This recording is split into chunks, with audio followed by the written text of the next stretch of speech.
nivel de unidades geoestadísticas mínimas.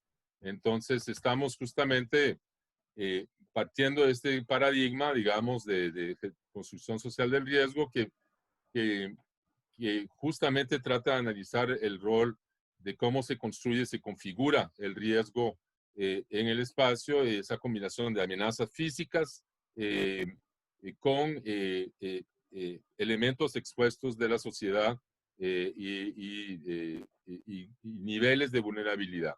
Son realmente las dos piezas de construcción del riesgo. Básicamente, estamos claros de que en este marco conceptual estamos tratando de reconstruir escenarios del riesgo basado en un análisis de vulnerabilidad con una herramienta de análisis espacial a través del sistema de información geográfica.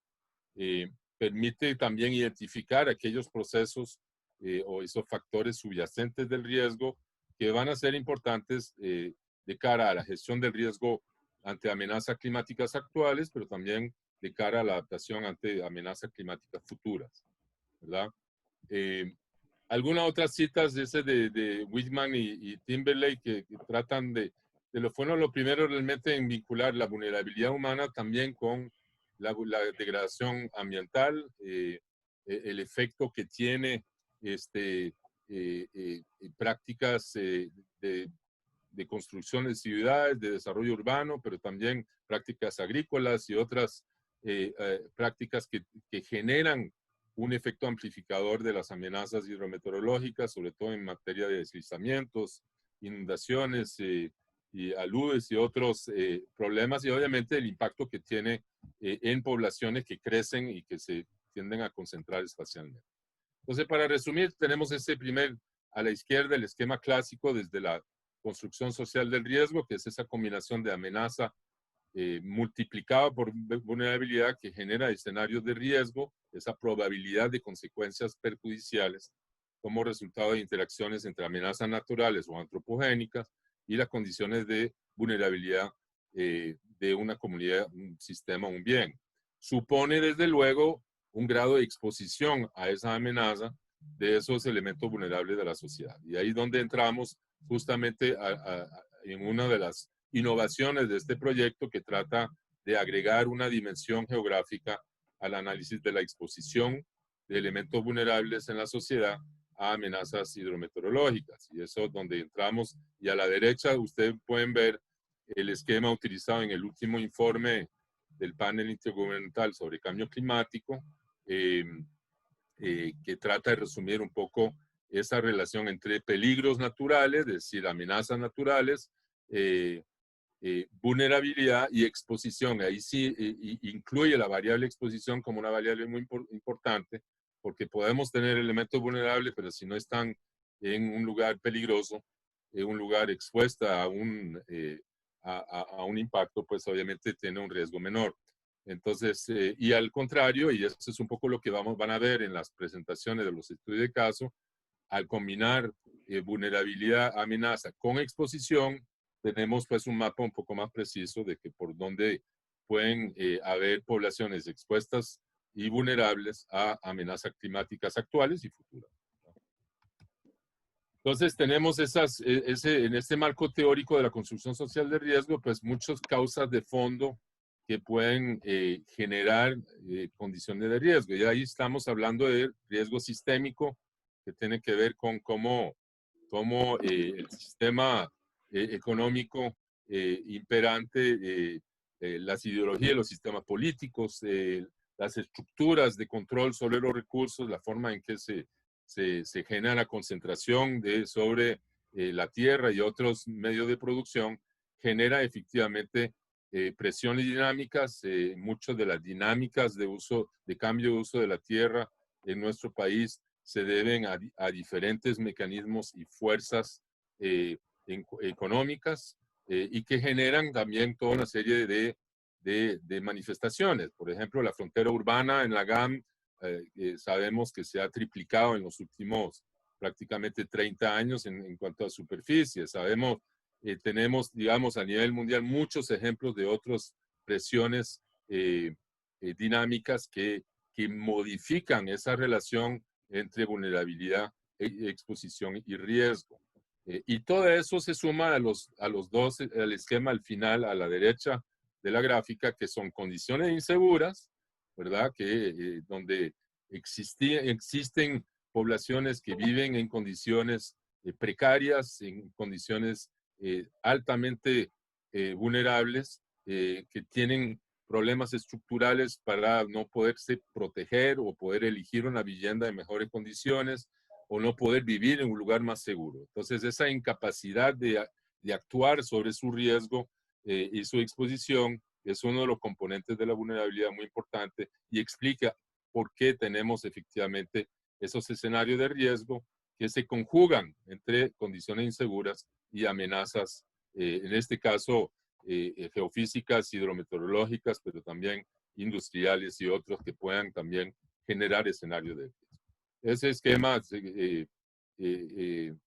elaborado por Blakey ha sido utilizado muchísimo, se llama el modelo de presión y liberación de los desastres y explican en buena parte por qué ocurren los desastres donde ocurren, ¿no?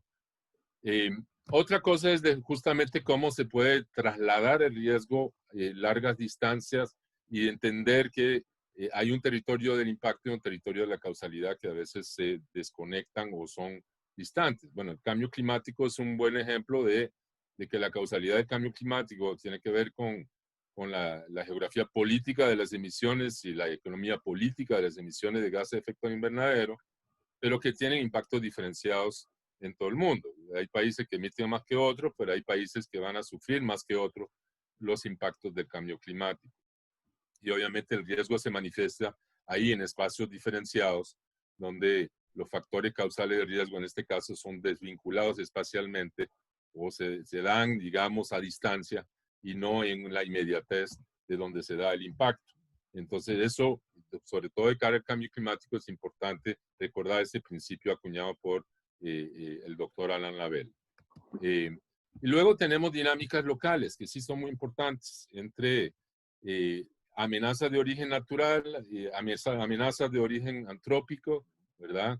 Con lo que son accidentes industriales y otros. Y luego amenazas que combinan ambas cosas, donde muchas veces usted tiene, por ejemplo, una amenaza de inundación o deslizamiento agravada por la acción del ser humano en las partes altas de la cuenca. Una cuenca muy deforestada, muy degradada, donde hay procesos, digamos, de erosión y de cárcavas y de transporte de, digamos, de cantos rodados, genera una amenaza que si bien se manifiesta en un primer momento como una amenaza natural, pero en realidad es una amenaza socionatural por haber sido agravada por esa dinámica de uso del suelo en las cuencas altas. Entonces, parte de lo que queríamos captar en este estudio a nivel de exposición era entender también esa relación entre pendientes de ríos, la distancia, o sea, la coincidencia entre altas pendientes y la presencia de ríos como potenciales agravadores de la amenaza que podrían también potenciar el riesgo. Entonces, este estudio se ha basado se ha montado, digamos, se ha aprovechado un caudal importante de estudios sobre vulnerabilidad y riesgo en nuestro país. Este no es un estudio que está generando información necesariamente nueva, sino analizándola con una metodología que ya había sido desarrollado anteriormente. Hay importantes antecedentes, por ejemplo, en los registros, por ejemplo, de desastres, una de las bases de datos más importantes que nació en América Latina, que es Desinventar, lleva más de 50 años de registro y en nuestro país de forma sistemática desde los 90 sobre dónde ocurren los desastres exactamente y qué impactos tienen, aunque sean pequeños y medianos desastres. La red latinoamericana de estudios sociales sobre desastres, creada hace 28 años, creó también un espacio importante de innovación y discusión sobre estudios y análisis de vulnerabilidad, análisis de desastres y de políticas de reconstrucción y política pública en materia de gestión del riesgo en América Latina. Pero a nivel nacional también tenemos muchas instituciones que han estado produciendo conocimiento y datos desde hace muchos años.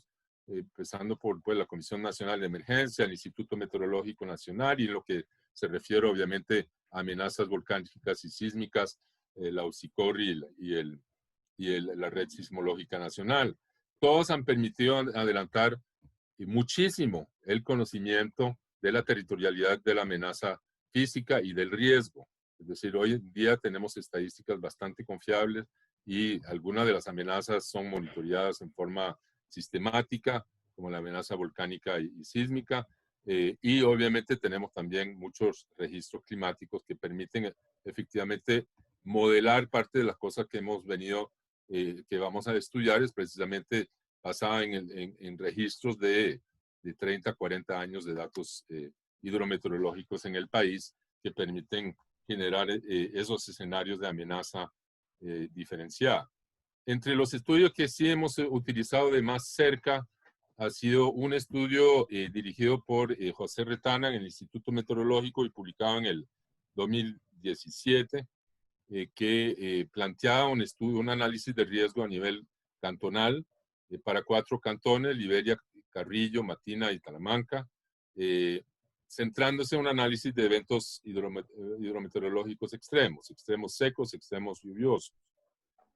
Y mucha de la metodología que les van a presentar Martín y María parten de ese estudio del IMN y estamos sugiriendo algunas pequeñas modificaciones que sí permiten avanzar en ese tema, a futuro.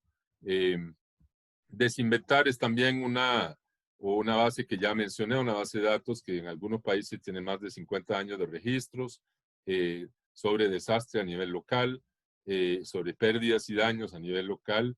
Es una base de datos muy amplia y muy útil para justamente poder entender cómo se ha manifestado históricamente el riesgo y ahí hay que entender cómo se reconstruyen esos eventos. Y parte del enfoque que quisimos adoptar en esta investigación es un enfoque forense, ¿verdad? De acuerdo a la investigación publicada por Alan Labelle y otros colegas de Forín, sobre la reconstrucción forense de desastres, de que cómo ocurrieron y por qué ocurrieron los desastres. Entonces, parte y les van a presentar un poco en la metodología de cómo utilizamos Desinventar justamente para seleccionar los cantones donde hemos venido a trabajar. Sin duda, las pérdidas y daños registrados en el país suman y es importante recordar varias cifras. Básicamente, la Comisión de Emergencia nos habla de que entre el 2005 y 2017 en Costa Rica se registraron pérdidas por más de 2.210 millones de dólares por amenazas hidrometeorológicas, ¿verdad? Solamente en los rubros principalmente de infraestructura, servicio de producción. Es decir, sí tienen un impacto, las amenazas hidrometeorológicas, un impacto económico, social y en materia de activos del desarrollo sumamente importante. Es decir, sí, no es un tema menor, es un tema que sí está generando impacto, inclusive eventos singulares como la tormenta tropical Nate, por sí sola generó pérdidas por 577 millones de dólares en nuestro país, prácticamente el 1% del PIB.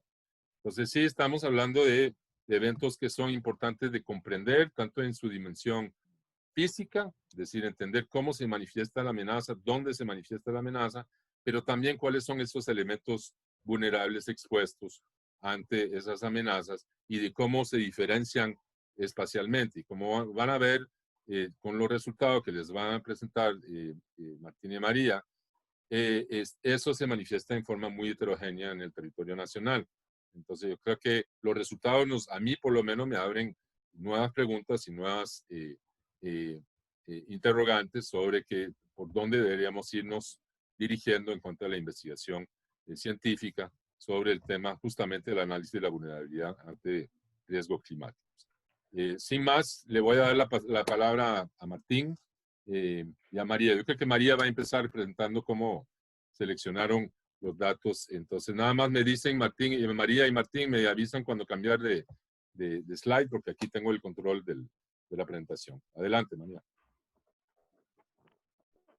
Bueno, primero que todo, buenas noches a todos y muchas gracias a la Escuela de Geografía por este espacio. Eh, Primero vamos a mostrarles un poco de cómo seleccionamos los cantones en los que estamos trabajando, los cuales son 8, los pueden ver del lado derecho de la pantalla. Primero, basamos nuestra metodología en el documento del IMN, como ya mencionó el profesor, en el documento de riesgo ante eventos hidrometeorológicos extremos, en este caso de Iberia, Carrillo, Matina y Talamanca. Nosotros quisimos replicar esa metodología, sin embargo, dándole un enfoque geográfico extra para determinar con mayor calibración esos puntos de riesgo de estas zonas de estudio. Y bueno, para escoger estos cantones utilizamos la plataforma de Desinventar, la cual cuantifica las pérdidas de desastres en el país y en otras partes del mundo. Lo que hicimos fue contar la cantidad de fichas, las cuales representan cada una pérdida para de este modo encontrar aquellos cantones, aquellos cantones en los que habían mayor cantidad de pérdidas y en este caso trabajar con esos cantones.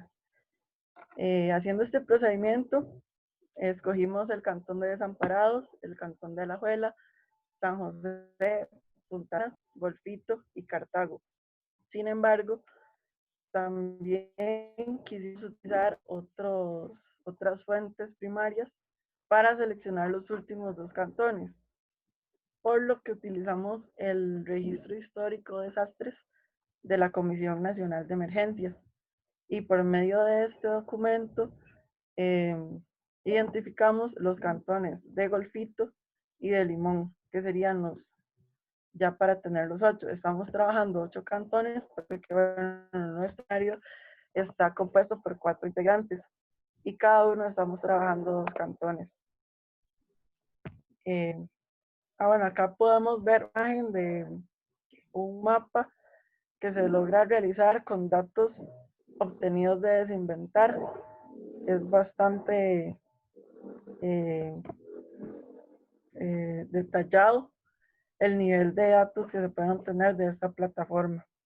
Ya puede continuar, profe.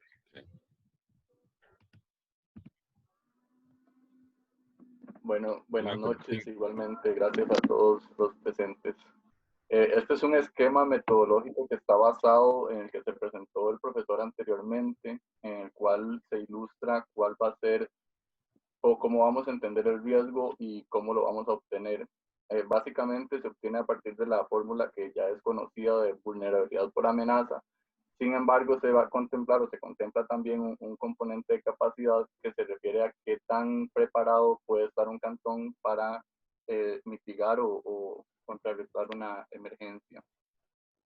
Entonces, inicialmente se obtiene lo que es la amenaza, que esto contempla tipos de amenaza meramente hidrometeorológicos, como son las sequías, aluviones, avenida torrencial, deslizamientos, huracán, inundaciones, lluvias y tempestades. Estos tipos de amenaza se miden por medio de las estaciones meteorológicas del IMN, en el cual se obtiene un promedio de precipitación anual en un transcurso de 30 años, donde se obtiene los percentiles de lluvia. Para este caso se van a utilizar o se utilizaron lo que son los extremos, tanto el percentil 90, que se refiere a la mayor cantidad de intensidad y extensión de lluvias, como el extremo 10, el percentil 10, que se refiere al extremo seco. Estas variables son unos percentiles que trabajó el IMN, ellos los tienen en formato shape, y en el trabajo que se hizo en el IMN, en Martina y Carrillo, utilizaron simplemente o solamente lo que son los percentiles 10 y 90.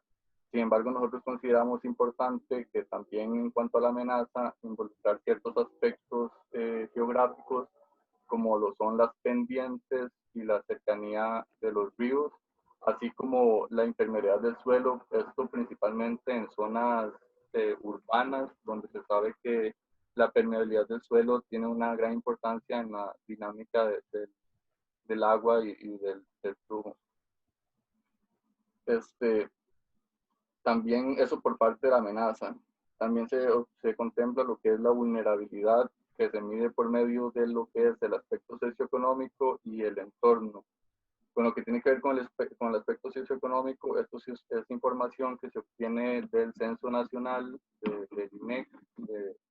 Estos son datos del 2011, los cuales están a nivel de UGM, a nivel de Unidad Geoestadística Mínima, está bastante detallado.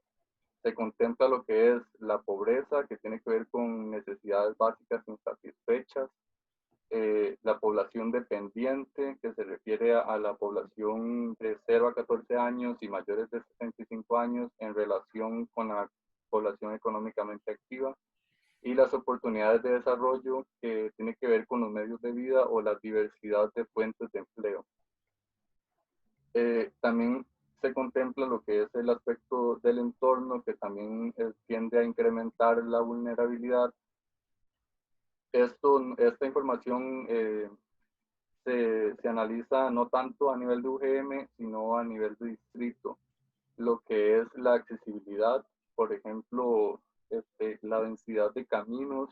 Eso se entiende que si una zona tiene mayor densidad de caminos, entonces su vulnerabilidad va a ser menor. Igualmente los recursos ecosistémicos, que tienen que ver con áreas silvestres protegidas y demás. En este caso, a mayor cantidad de áreas protegidas, menor vulnerabilidad. Y el uso del entorno, que tiene que ver con lo que son el conflicto de uso, donde se entiende que a mayor conflicto, mayor vulnerabilidad.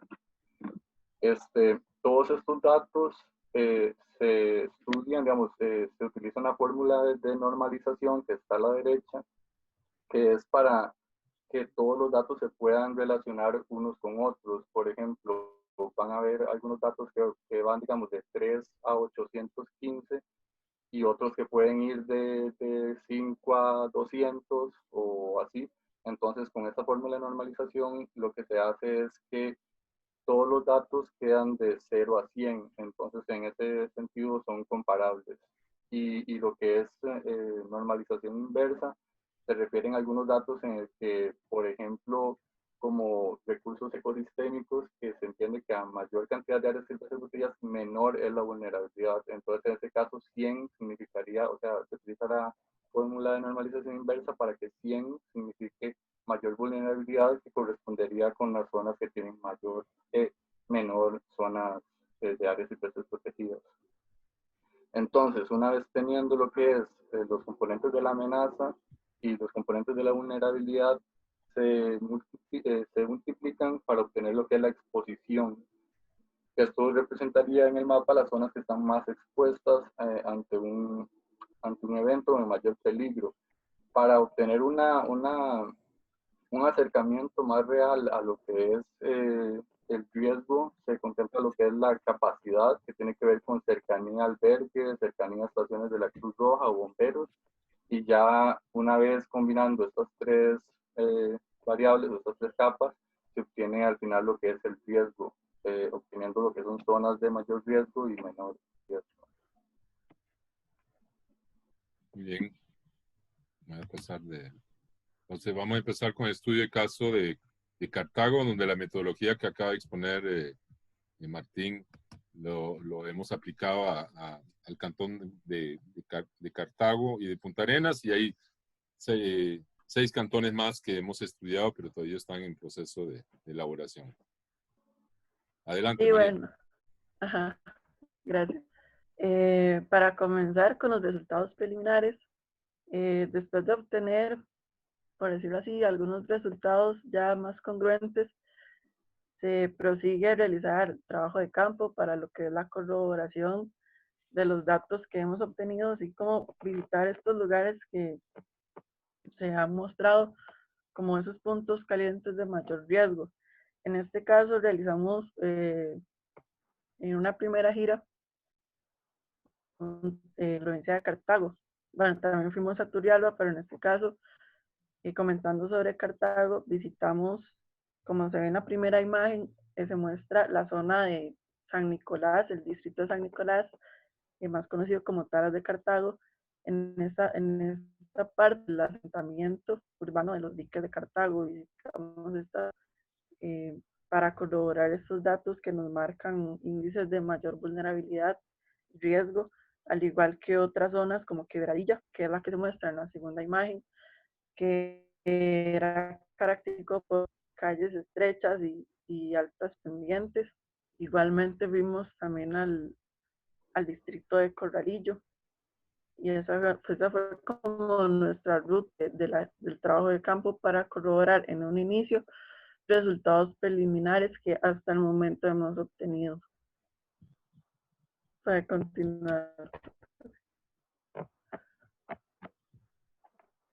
Y para comenzar, los indicadores de vulnerabilidad que tomamos en cuenta al momento de realizar este índice de riesgo, se encuentra lo que son las carencias o la pobreza, lo cual lo medimos por medio de las necesidades básicas insatisfechas en este caso, el Cantón de Cartago. Son 4 necesidades básicas insatisfechas según el censo del 2011, los cuales son la falta de acceso a conocimiento, la falta de acceso a salud, la falta de acceso a un albergue digno, a agua y a otros bienes. En este caso, lo que nosotros hacemos es trabajar con los datos del INEC por medio de Excel. Se trabaja por medio de tablas dinámicas, en la que para obtener este mapa que están observando, se hace una sumatoria de todas las 4 carencias para de esta forma localizar esos puntos rojos donde existe un mayor número de carencias. En los gráficos podemos observar que un pequeño porcentaje, a comparación del total de la población de Cartago, posee necesidades básicas insatisfechas, sin embargo, no menos importante. Lo que hacemos es, como resultado, según la normalización de estos datos, el entender que a mayor necesidades básicas insatisfechas, mayor vulnerabilidad va a existir. Por ejemplo, se tienen el distrito de Quebradilla, que es el que observamos en el mapa como, no sé cómo señalarlo. Bueno, acá. El enmarcado aquí. El de Quebradilla está como aquí, donde están los gráficos, ese correcto. Ese como ejemplo. Igual se tienen gráficos para cada distrito. En este momento está a modo de ejemplo. Un 31% posee necesidades básicas insatisfechas.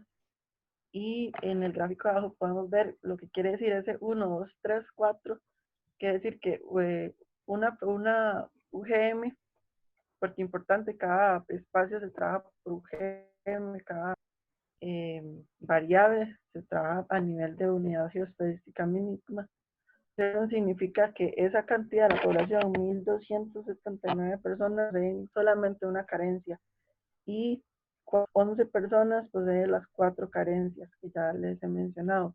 Y así estamos trabajando lo que es las carencias. En el mapa podemos observar en la parte del acercamiento, ahora sí, en la zona donde se ubica el asentamiento de los diques, donde se muestra un importante porcentaje de carencias y se marca bastante bien la forma de este lugar en especial, lo cual también nos hace ver que tiene mucho sentido los datos que estamos recopilando y depurando del censo del 2011.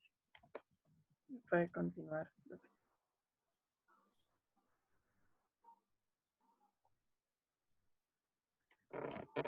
Una segunda variable que tomamos en cuenta fue la de dependencia demográfica. Como mencionó Martín en la acción de la metodología, tomamos en cuenta lo que es la población de 0 a 14 años y mayores de 65 como población dependiente. ¿Cómo sacamos estos resultados? Bueno, igualmente por matrices y tablas dinámicas por medio del Excel se realiza una relación entre la población de 0 a 14 años más la población mayor de 65, entre la población entre 15 a 65 años. Esto nos da el resultado de una relación de dependencia demográfica, que es la que se observa en este caso en el mapa. Igualmente podemos observar por medio del gráfico cómo se ve una importante presencia de la población infantil en cada uno de los distritos del Cantón de Cartago, llegando a la conclusión del fuerte crecimiento de la población que se ha dado al pasar de los años. Igual una considerable también población adulta mayor. Sobre todo se observan los distritos oriental y occidental, los distritos centrales de Cartago, como la población adulta mayor, siendo casi igual de distintiva como la población infantil, la cual esta última sigue siendo más relevante en la totalidad del cantón.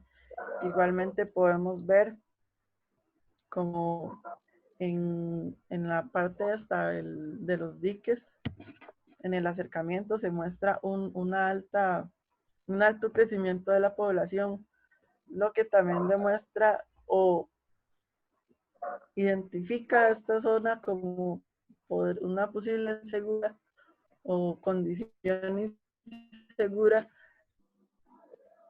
de población infantil que está creciendo, siguientes con pocos servicios o desnutrición también, y acceso limitado a los recursos.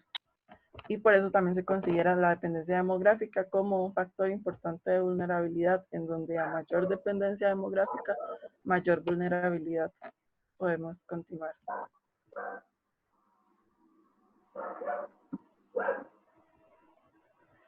Un tercer indicador de vulnerabilidad son las limitaciones. En este caso, tomamos en cuenta las limitaciones de tipo intelectual y las limitaciones de tipo físico.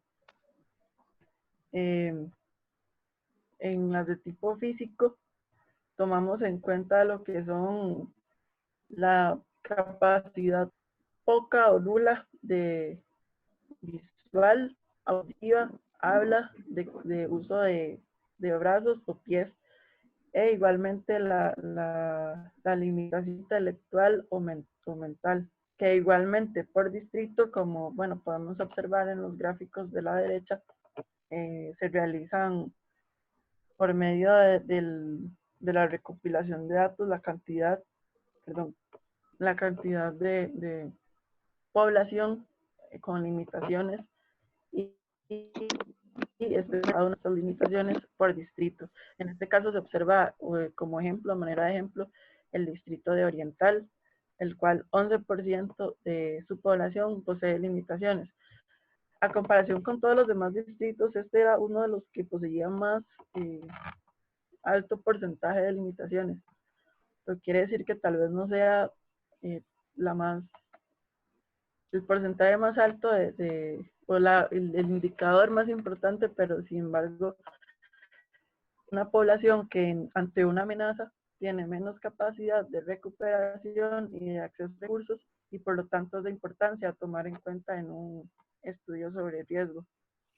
Igualmente no deja de ser importante, como se resalta en el acercamiento igual a la zona central, lo que son San Nicolás, occidental y oriental, que tienen altos niveles de limitaciones en cuanto a esta variable. Podemos continuar.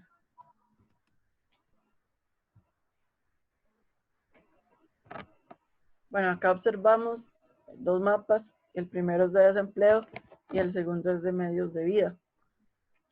Para el desempleo, igual se trabaja por datos a unidad geoestadística mínima, en donde por medio de las matrices de Excel se toma en cuenta lo que es la población desocupada y la fuerza de trabajo, los cuales son los mayores de 15 años.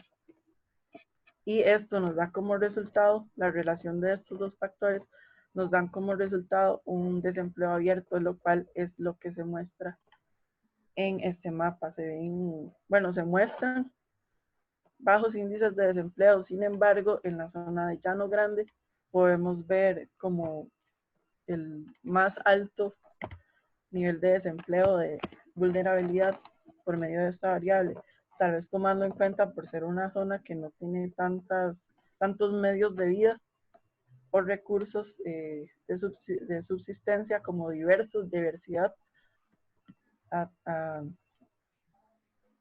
necesitar en un caso ante una amenaza ante riesgos hidrometeorológicos.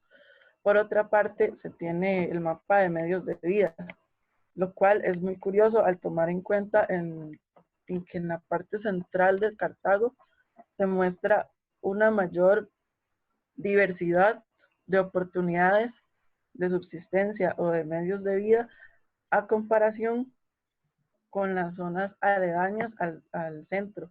Zonas como San Francisco, Llano Grande, Tierra Blanca, Guadalupe, muestran más bajos niveles de medios de vida, de oportunidades, que los lugares céntricos.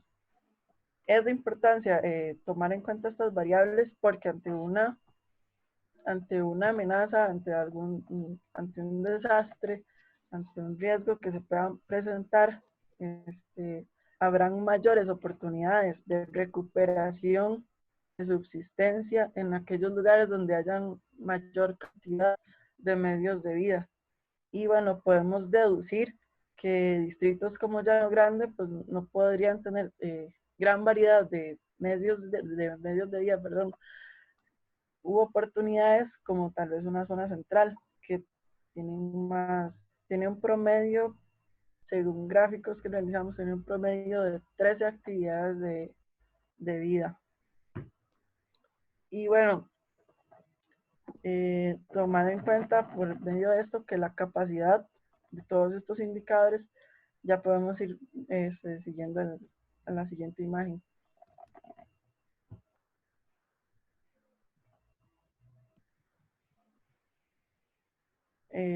Este se muestra ya en la totalidad de los índices, las variables que ya mostré o expuse anteriormente.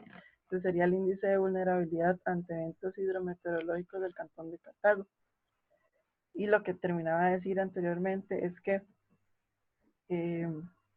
aquellos puntos con bajo riesgo, con baja vulnerabilidad, son de importancia porque son aquellos lugares donde las personas tienen una mayor capacidad de resistencia, de supervivencia, de recuperación y evacuación ante una amenaza, a comparación con estas zonas de vulnerabilidad alta, donde la capacidad es menor, y por eso es de importancia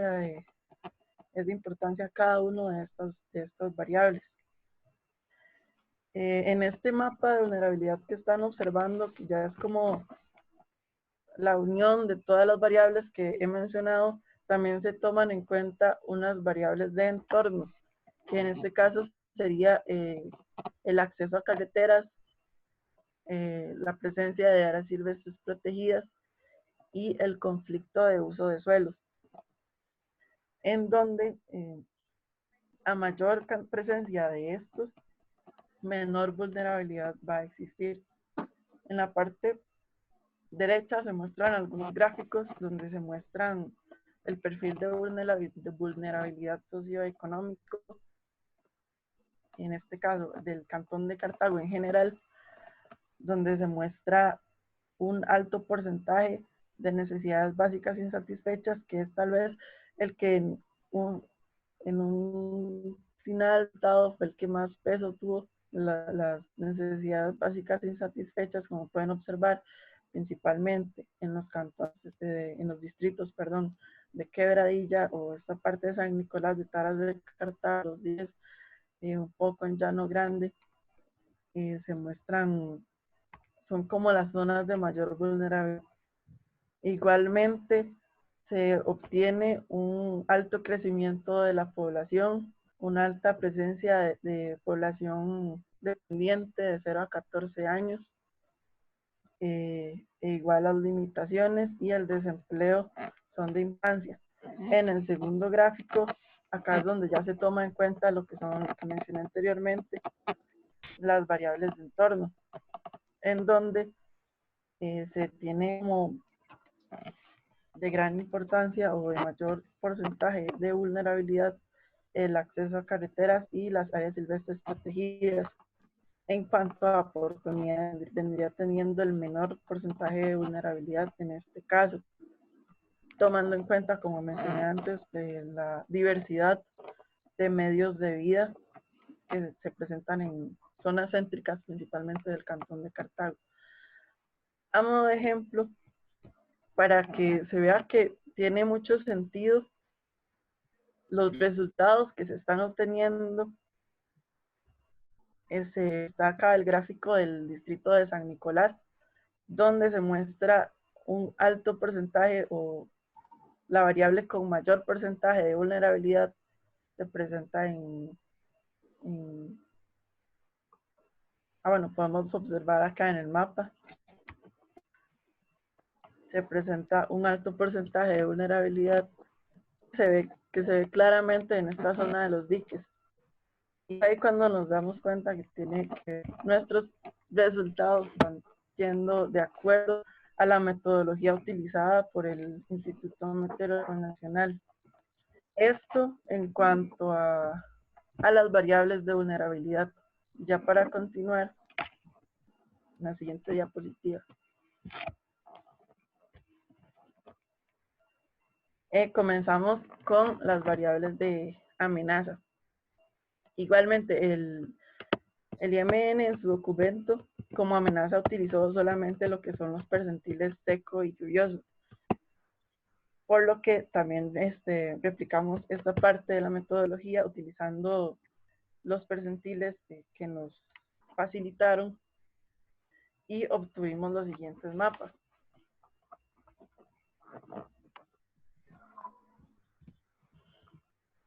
Ya podemos continuar.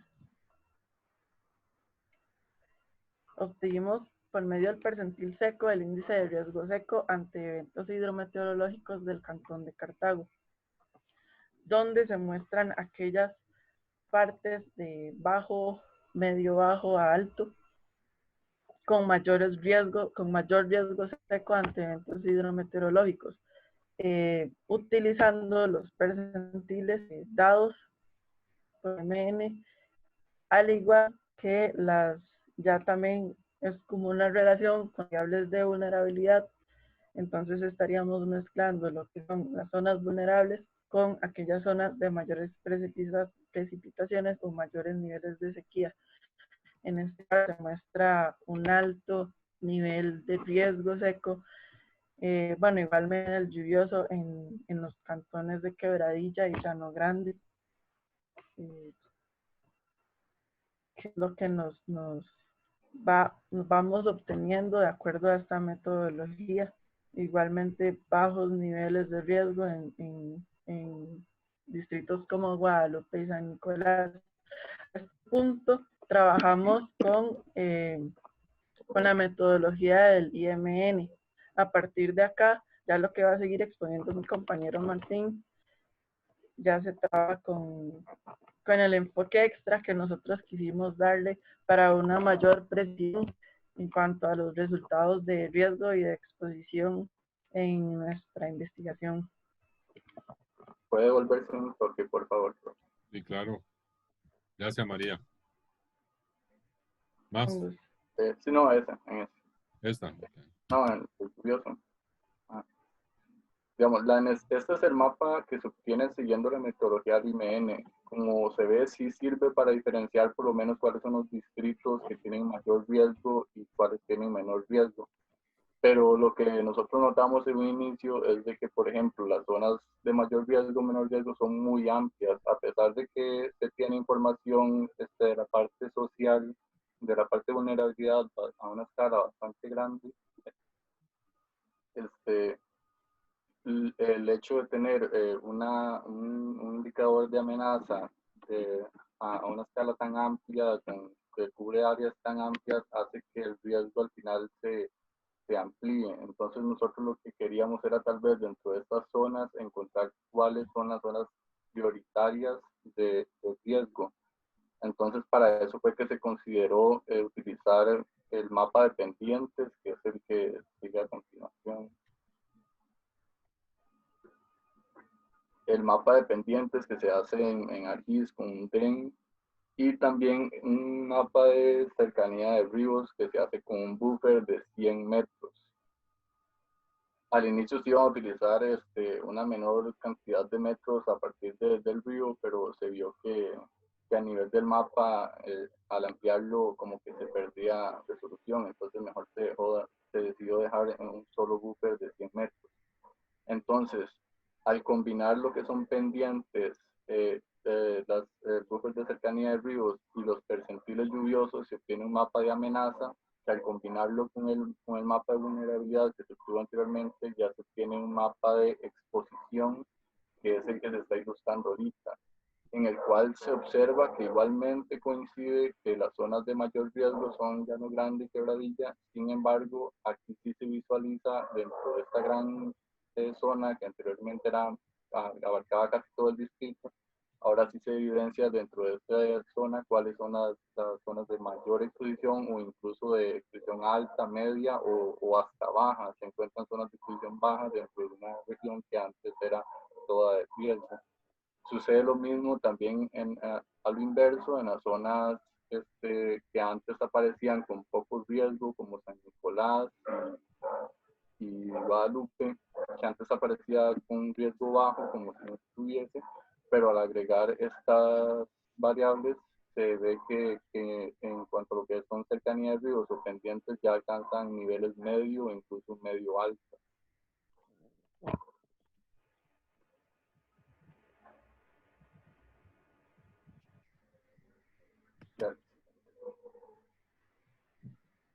Esta misma metodología que se hizo hasta el momento con Cartago es la que se siguió con el resto de cantones que se priorizaron según la base de datos de Desinvestar. Entonces, para este caso aquí se muestra también el resultado para el cantón de Punta Arenas. Este mapa que se visualiza es el de vulnerabilidad, en el cual se evidencia claramente que los distritos con mayor vulnerabilidad son Chomes, Tepanto, Chira, Cóbano, Paquera, pero igualmente se ve que la zona central de Punta Arenas, el distrito central, no presenta riesgo de vulnerabilidad prácticamente. Estos datos se pueden reconstruir o saber por qué sucede esto a partir del análisis de los indicadores utilizados, para entender por qué es que en Lepanto hay mucho riesgo y por qué en Punta Arenas aparece mucha vulnerabilidad y en Punta Arenas poco. Igualmente, este mapa de vulnerabilidad se le agrega lo que es la amenaza según la metodología de Jiménez, solamente los percentiles. Este es el seco, el percentil 10 y el percentil 90 para obtener el mapa de riesgo según la metodología IMN, en el cual sucede similar que en Cartago, que las zonas más vulnerables coinciden por lo menos con las zonas de mayor lluvia o menor o mayor sequía, y por lo tanto incrementa el riesgo. Pero sucede, por ejemplo, como en Punta Arenas o en la parte que está ampliada, que se ve que son zonas muy amplias de bajo riesgo, con el caso de Lepanto, que es prácticamente decir que todo el distrito está en riesgo. Entonces, igualmente agregándole lo que son el mapa de pendientes y el mapa de cercanía de ríos, ya se obtiene un mapa más diversificado, que es el que tiene a continuación.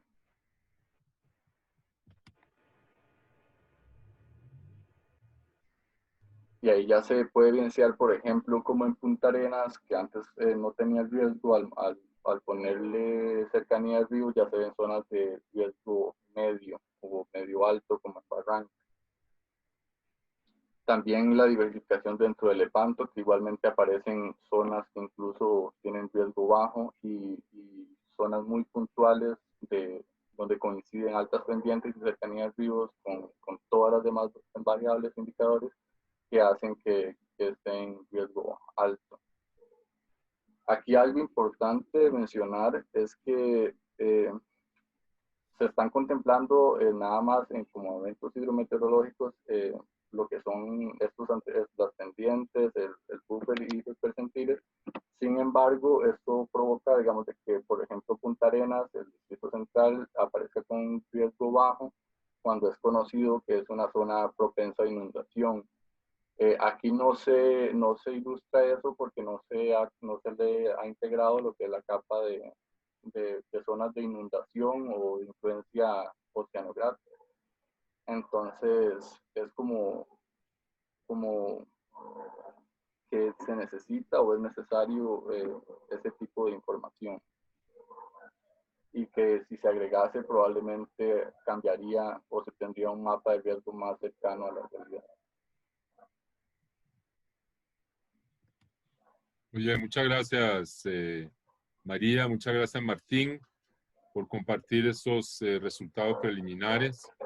Quiero señalar que este estudio forma parte de un seminario de graduación de la Escuela de Geografía en el cual participan también Wendy Charpentier y Angélica Flores, además de María y Martín, que acaban de escuchar. Todos son coautores también de este estudio, que es un estudio que forma parte de este proyecto que mencioné al inicio de la charla, que es el proyecto de adaptación al cambio climático y gestión del riesgo en territorios vulnerables en Costa Rica. Como vieron, nosotros usamos pues como base el estudio, digamos, la metodología empleada por José Retana del IMN en el 2017 para la evaluación de vulnerabilidad del riesgo climático, basado en variabilidad climática actual, ¿verdad? Ahora, como pudieron ver de la presentación, los resultados preliminares son prometedores. Obviamente, al hilar más fino y agregar elementos primero de análisis estadístico basado en datos censales. Hay que recordar que seguimos con un censo que tiene ya 9 años de edad y probablemente pronto 10 años de edad, y que hace falta obviamente un nuevo censo para actualizar, pero muchos de los factores estructurales y de los factores subyacentes del riesgo ahí están y probablemente no van a cambiar pronto. Queda muy claro de que los resultados nos dan oportunidad, uno, de analizar con más detenimiento y con una métrica uniforme cómo se expresa la vulnerabilidad y el riesgo en diferentes cantones del país. Y yo creo que eso va a ser una de las ventajas de tener una metodología comparable, digamos, de un cantón a otro. También la idea de que esos resultados pueden informar procesos de planificación territorial, planes reguladores, planes de emergencia, y que a término puede ser también un insumo importante para priorizar medidas de adaptación, por ejemplo, en procesos de ordenamiento territorial en el país a nivel local. En base a los datos del censo de 2011, pues se pudo generar un modelo de análisis de vulnerabilidad bastante robusto. Yo creo que nos lo ilustró muy bien los comentarios tanto de María como de Martín. Vemos que sí hay zona y pudimos comprobar en campo las que salen en rojo, pues obviamente son claramente zonas más vulnerables con más problemas sociales, de necesidades básicas insatisfechas, de carencia, etcétera. Eso sí se pudo corroborar. Lo interesante es también se puede empezar a explicar por qué esos cantones han sufrido pérdidas recurrentes por eventos hidrometeorológicos en los últimos 30 años. Sobre la base de desinventar, seleccionamos estos cantones, pero ahora podemos efectivamente tratar de explicar cómo se está construyendo este riesgo. Y obviamente eso es desde la parte, digamos, de los datos censales, los datos de vulnerabilidad. En cuanto a exposición, y cruzarlo con amenazas hidrometeorológicas, claramente tenemos pues unos datos que están en una escala todavía muy gruesas. O sea, ese mapa lo vieron las grandes franjas, digamos, de los percentil 90 y 10, están en una escala 1 a 200,000. Y para un estudio a nivel de UGM o a nivel cantonal, obviamente es una escala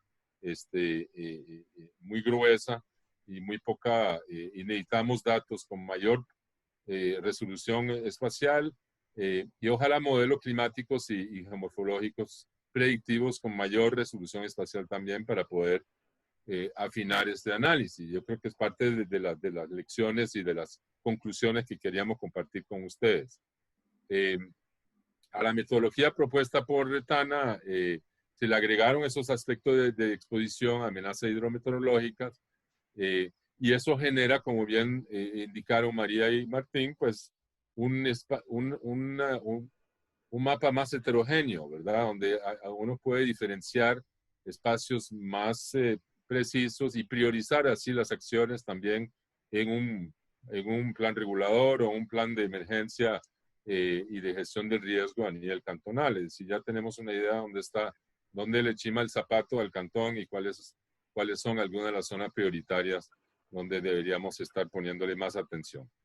Valga aclarar de que en el marco del seminario nos faltan todavía, estamos todavía trabajando en la misma metodología en 6 cantones más, que ya varios ya andamos más o menos con unos 4 o 5 cantones ya completos y todavía estamos terminando de generar los mapas para los demás. Esos son los cantones que vamos, ojalá, de aquí a fin de año poder compartir con ustedes el estudio completo y ojalá con las demás compañeras del seminario de graduación podemos volver a presentarles ya los resultados finales del estudio y ojalá que estos puedan ser retomados también en el futuro en un estudio que estamos por arrancar con los colegas del Observatorio del Desarrollo, el Centro de Investigaciones Geofísicas y el Programa para el Desarrollo Urbano Sostenible de la UCR. Estamos también empezando un proyecto con vinculación externa para ampliar esta metodología a 10 cantones adicionales y obviamente afinar, ojalá más, algunos aspectos de análisis de la amenaza climática, escenarios climáticos futuros de cambio climático a nivel territorial y también análisis estadísticos más sofisticados que nos permitirán tal vez afinar la puntería y tener un modelo de análisis más sofisticado para poder retratar realmente lo que es la vulnerabilidad ante el riesgo climático, tanto actual como futuro. Así que eso es lo que queríamos compartir con ustedes. Muchísimas gracias por su atención. Muchas gracias a María de Martín por compartir su investigación en su seminario de graduación y ojalá podamos recibir algunas preguntas y comentarios de parte de ustedes. Muchas gracias.